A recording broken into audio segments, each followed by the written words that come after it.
देखो भाई, अगर आप भी अभी से थोड़ा-थोड़ा इन्वेस्ट करके भविष्य में एक बड़ा कैपिटल बनाना चाहते हैं, तो आपको म्यूचुअल फंड्स में इन्वेस्ट करना चाहिए। और म्यूचुअल फंड में इन्वेस्ट करने का फ़ायदा क्या है, इसमें अगर आप एक बार पैसा लगा देते हैं, ठीक है? तो आपको झंझट नहीं रहता है देखने का कि कब इसको लगाना है, कब डाउन जाएगा, कब अप जाएगा, शेयर मार्केट की तरह। आपको सिर्फ़ और सिर्फ़ एक बार रुपया लगाना है, या फिर अगर आप मंथली भी लगाना चाहते हैं, तो मंथली भी आप इनमें इन्वेस्ट कर सकते हैं, ठीक है?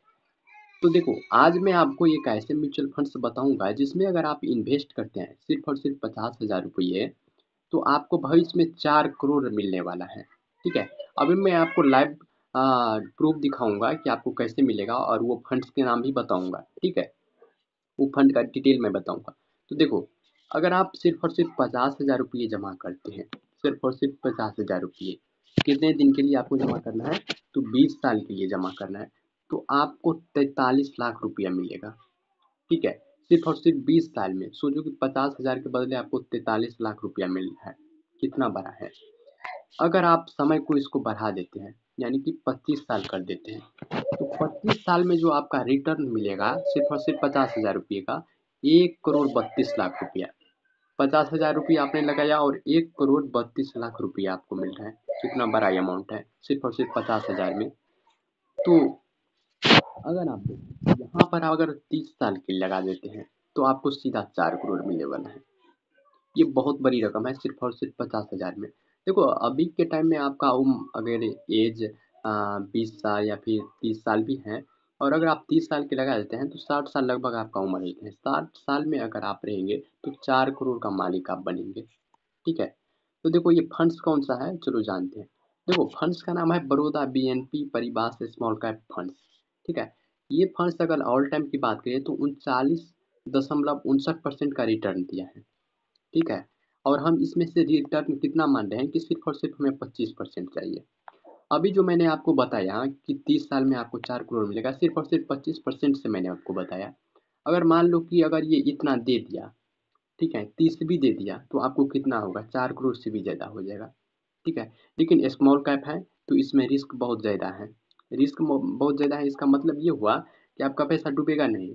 इसका मतलब ये हुआ कि अगर आप इसमें पैसा लगाते हैं, तो हो सकता है कि किसी टाइम में अगर शेयर नीचे जाए, तो आपका जो फंड है उस पर भी आपको नेगेटिव प्रभाव पड़ेगा, और आपका भी रिटर्न बहुत कम मिलेगा, ठीक है? लेकिन अगर आप लॉन्ग टर्म में लगाते हैं, लॉन्ग टर्म में आप लगाते हैं, जैसे कि मैंने आपको बताया कि 30 साल के लिए, तो आपका इसमें कोई गड़बड़ का चांस ही नहीं है, आपको अच्छा ही होगा, ठीक है? अब देखो, ये फंड्स जो हैं, इसका जो एनएवी प्राइस है अभी के टाइम में 13 रुपये 96 पैसे है, ठीक है? और अगर आप इसमें मंथली सिप करना चाहें, तो 500 रुपये कर सकते हैं। अगर मिनिमम कम से कम आप लमसम करना चाहते हैं, तो आप 5,000 रुपये कर सकते हैं, ठीक है? इसमें ये भी है। इसके फंड की साइज़ की बात करें, तो यहाँ पर आप देख सकते हैं कि फंड का जो साइज़ है, फंड का 1545.22 करोड़ का है। सोचो इसमें कितने लोग पैसा लगाए होंगे। अब इतने लोग पैसा लगाएँगे, तो उनका तो वो डूबेगा नहीं, और आपका डूब जाएगा सिर्फ़ और सिर्फ़ 50,000 रुपये लगाएँगे तो। बिल्कुल नहीं भैया। और वैसे भी 50,000 रुपये में आपको 4 करोड़ मिल रहा है, तो ये बहुत बड़ा रिटर्न है। आपको इसमें लगाना चाहिए, इतना तो रिस्क खेलना चाहिए। अब देखो, इसको जो होल्डिंग की बात करें, तो ये होल्डिंग इसका 62 कंपनियों में है। यानी कि 62 कंपनी का शेयर में इसका पैसा लगेगा। यहाँ पर कंपनी का नाम भी दिया गया है, आप देख सकते हैं, ठीक है? और सेक्टर वाइज़ अब यहाँ पर देख सकते हैं कि capital goods, energy, financial, capital goods. यानी कि कैपिटल गुड्स की यहाँ पर देखें, तो इसमें ज़्यादा इन्वेस्ट है कंपनी के। अगर और भी होल्डिंग की एनालिसिस करें, तो यहाँ पर इक्विटी में उसका जो पैसा है 97 दशमलव लगता है, यानी कि 97% पैसा जो है इसका इक्विटी में लगता है, शेयर में लगता है। बाद बाकी कैश में इसका डेबिट में लगता है, ठीक है? इक्विटी सेक्टर की बात करें, तो यहाँ पर फाइनेंशियल, कैपिटल, अदर्स, यहाँ पर ये सब देख सकते हैं। तो टोटली मिला करके म्यूचुअल फंड्स ठीक है, और इसमें रिस्क ज़्यादा है। तो अगर आप लॉन्ग टर्म के लगाते हैं, तो इसमें कोई गड़बड़ होने का चांस नहीं है, आपका फ़ायदा ही होगा, ठीक है? इसके रिटर्न की बात करें, ये देखो बहुत महत्वपूर्ण है। 1 महीने में देखो यहाँ पर रिटर्न जो है नेगेटिव में चला गया है। लेकिन यहाँ पर 3 महीने में देखो कि 16.3% का रिटर्न दिया है। वहीं 6 महीना में बात करें, तो 16% 8% का रिटर्न दिया है, 16.8% का। अगर यहाँ पर ऑल टाइम की बात करें, तो 39% का रिटर्न दिया है, 39% का। सोचो कितना बड़ा है।